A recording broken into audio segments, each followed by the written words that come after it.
Het jy geweet dat Suid-Afrika se is die regstelsel diep gewortel in die Romeins-Hollandse reg? Hierdie antieke regsraamwerk, wat gedurende die Nederlandse koloniale tydperk bekendgestel is, vorm die hoeksteen van die Suid-Afrikaanse privaatreg vandag.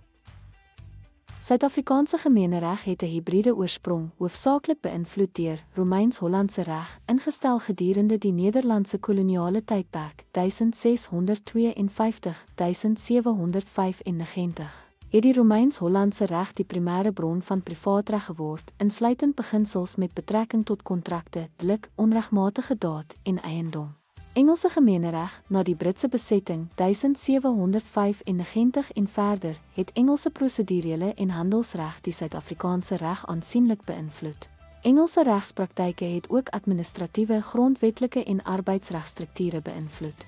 Inheemse Afrika-reg, alhoewel histories gemarginaliseer, vorm gewoontereg ook deel van Suid-Afrika se regstapisserie, veral erken en beskerm na 1994 onder die Grondwet. Dis is Suid-Afrika se regstelsel 'n gemengde of hibriede stelsel, wat Romeins-Hollandse substantiewe reg met Engelse prosedurele invloede en groeiende erkenning van Afrika gewoontereg vermeng. Ten slotte, die Suid-Afrikaanse gemeenereg het wortels in Romeins-Hollandse substantiewe reg en Engelse prosesreg, wat 'n unieke, gemengde stelsel skep. Hierdie oorsprong het baie gebiede van die Suid-Afrikaanse reg, insluitend arbeidsreg, diepgaande gevorm. Dankie dat u by ons aangesluit het.